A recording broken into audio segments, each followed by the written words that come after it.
Hello, and today in GCOMM250, beginning Photoshop, we're going to do Project 3.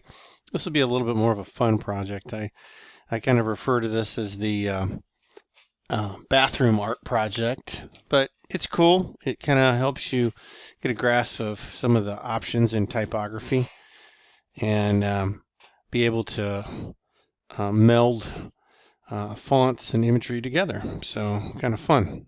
And as a result, we're going to talk about layers again, stacking order, so how these layers are above or beneath each other.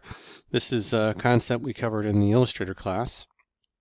And the real crowd pleaser today is going to be clipping masks. That's how we're going to be working with type and with these images.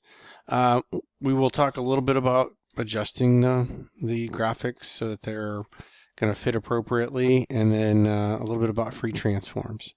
Finally, the process of placing will be kind of embedded in this, no pun intended there, but we'll talk about linked images and embedded images.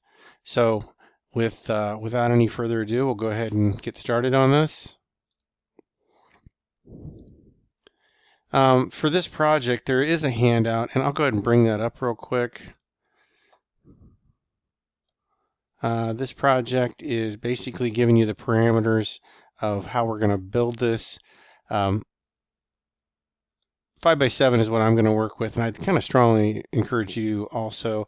It just gives you a nicer format, and if you want to print out a sample of this, it's a little bit easier to see what you got going on there. Your type stays big too, and you can get some larger stuff.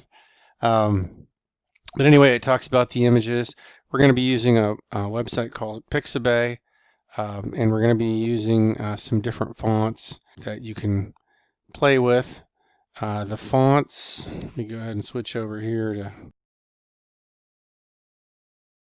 fonts.google.com. And then this will give you a huge range of fonts to choose from. If you know for a certain font style, like maybe you want to do a cursive font, we'll go underneath categories. And then we'll just display only that. So these are some of the more fun fonts that you might want to use. You are going to be making some large heavy text, so that's kind of the main priority here is to find some text that will look really good heavy. That's kind of a cool one, that handwritten scripty font. Fonts.google.com is where you want to go in order to get some fonts if you don't have the fonts you need on your computer. And then the images, we'll go to Pixabay. I actually have a Pixabay site up, and this is what Pixabay looks like. This is a kind of a spin-off of iStock, which is a great website, but you have to pay for it. These are all free images. I am going to warn you, the top row ain't free. It's everything below there, and there's some great shots in there.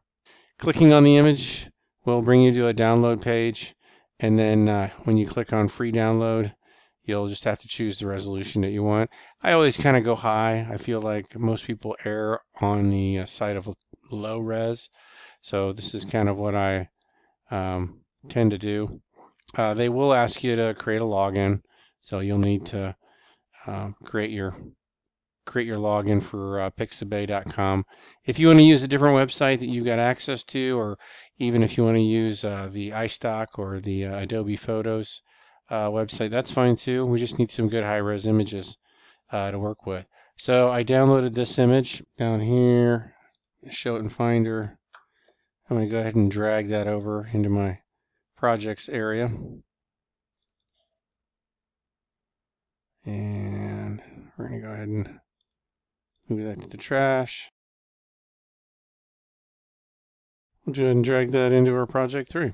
So for this project, back into Photoshop, minimize all this stuff here. You're going to basically figure out your type, and you're going to get a definition. So my definition today, I just went and used Google website and typed in the word wild, and then it gave me this brief description of it. So you're going to need to copy that. And we're just going to go for the trimmed down version of it. And then I'm going to go ahead and create my document. Create new. And then we're going to do 5x7, 300 dpi, and I always like to go landscape. RGB, man, I think we're pretty much good to go. Background, we can keep it white. All right, so I'm going to go ahead and grab my text tool, and I'm going to go ahead and create a layer. This guy's picture is always in my way. And I'm going to go ahead and draw a little text box, and I'm going to paste that in. All right, so the word that I have chosen today is wild. So I'm going to go ahead and create another text box, and I'm going to go ahead and type in that word. Now I'm really going to focus on the first letter because I want to make that just huge. And so I'm going to choose a good font. So right out of the gate, I need to have a strong, heavy font. And I'm just going to select any old font here in the list. You can just click inside of there, and if it's highlighted, you can use your down arrow, and it's going to allow you to see what these different fonts are like. I'm using a font that's kind of indicating a strength. So I want something that's very bold and right out of the gate having kind of a presence. And you'll see why here in just a minute. Is there anything better? I think I was using impact. Yeah, I think that's impact right there. By golly, it is. And then I'm going to go ahead and increase the overall font size for this. Here's something that a lot of people don't know is if you click over this icon here with the character showing font size, that's what this is indicating. We also have kerning and then leading and then tracking. That's what's going on here in this kind of truncated character palette. Hovering over this area will allow you to increase or decrease the overall font size real quick. So you can just easily drag it over. So I'm going to go with probably around 120 for the base. And I'm just going to move that over. Push this down. And then I'm going to only select just this first character.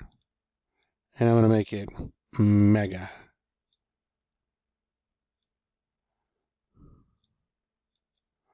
Something like that. Now, we haven't really talked that much about text adjustments, but there's an adjustment that they refer to as kerning, and that's the adjustment in between two characters. Tracking is the adjustment in between words, but kerning is specifically for in between letters. So the reason why I'm bringing that up is I'm going to place my cursor just in between this W and this I in this example, and then I can go right here and I can adjust the amount of space. Whoa, I over adjusted there. I can adjust the amount of space that's in between those characters. So if I want to bring it in closer so that it shows like it has a better relationship. So what I'm trying to emulate here is the distance between these two should be about the same here to give it a tighter feel. So here's where we were before, right out of the gate. And I want to snug it up just a little bit. How about there? Okay. The next task is going to be to bring my image in. So I'm going to go to File. So you have to deactivate your text in order to be able to go to bring an image in. And you know what? Honestly, I'm going to go ahead and just move this around a little bit so it's a little bit better centering. And then I'll move my definition here around just a little bit. So here's a reason why you might want to choose automatic select or not. So we're going to go ahead and turn that off. I'm going to be on my layer that I'm working on right here. And I'm going to go ahead, actually I'm going to drag that above.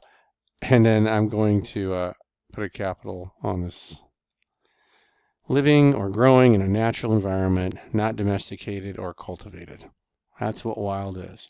And I'm going to go ahead and just put a few returns in here so that it kind of flows in a more of a confined space there so we can kind of snug it in.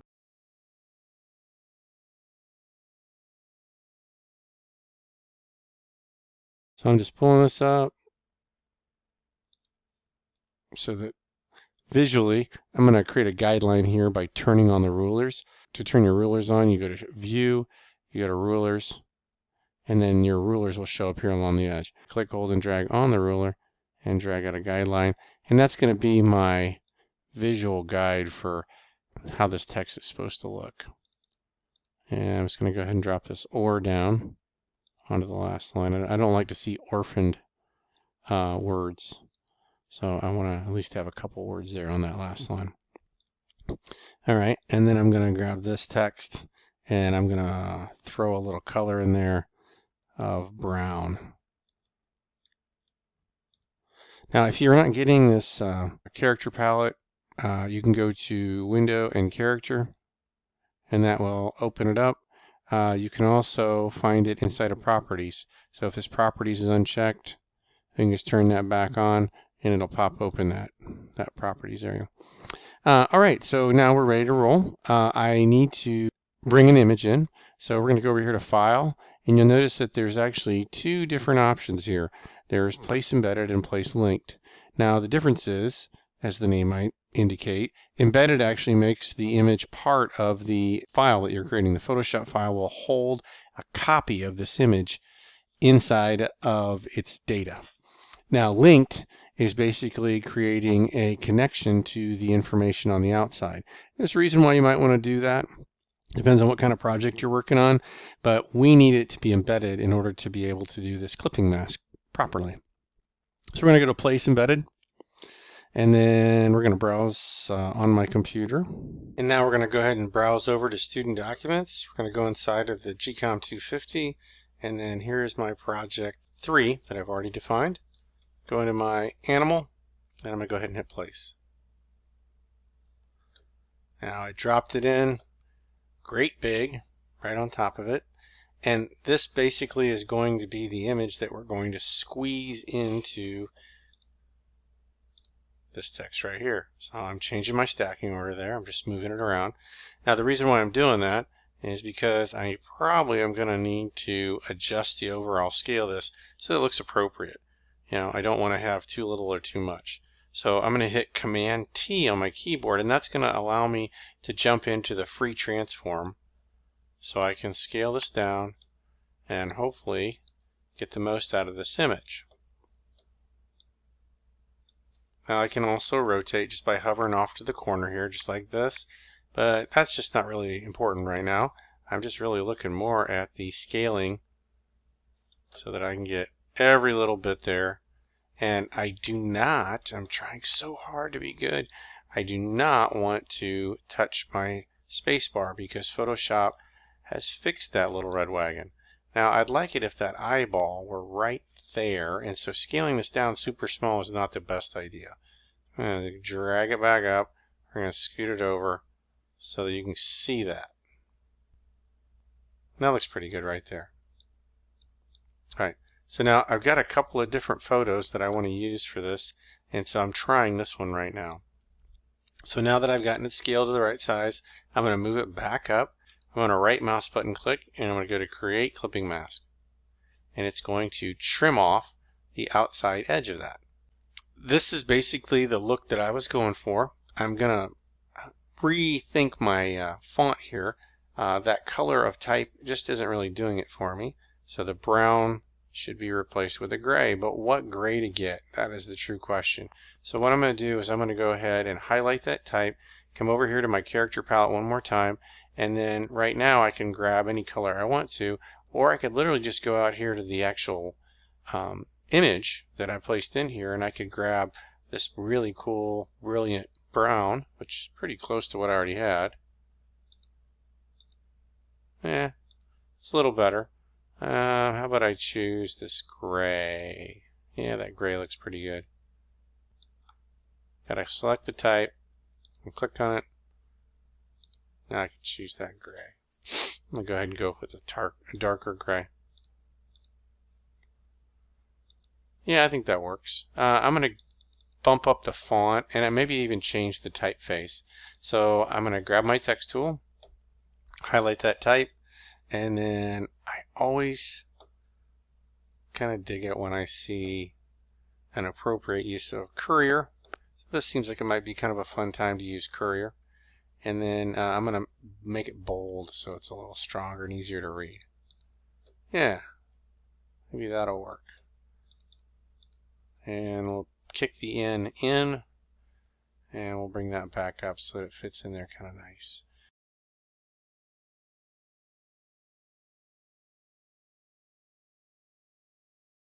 So let's see what it looks like with a different image in there. So I'm going to go ahead and turn this one off, and then I'm going to import in another image. So we'll go back to Pixabay.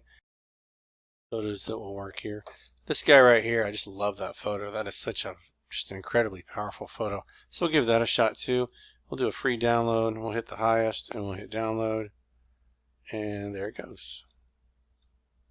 So we'll click on this, and here it is in the Finder.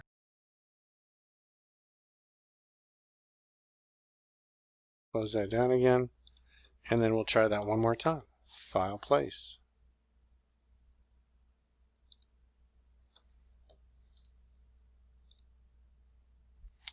And then here's a little trick. You need to click here on the name, and you'll get create clipping mask. That's really a neat way of doing it. You can also click here and go create clipping mask. It's another cool way of doing it. But my favorite way of doing it is a little keyboard shortcut. If you hold down on the Option key and you're hovering right in between the two layers, you can hold down the Option key, you get this little weird arrow, and you can click that and it'll go right in there. Okay. So this brings me to my next little talking point. I wanted to show you that this is adjustable.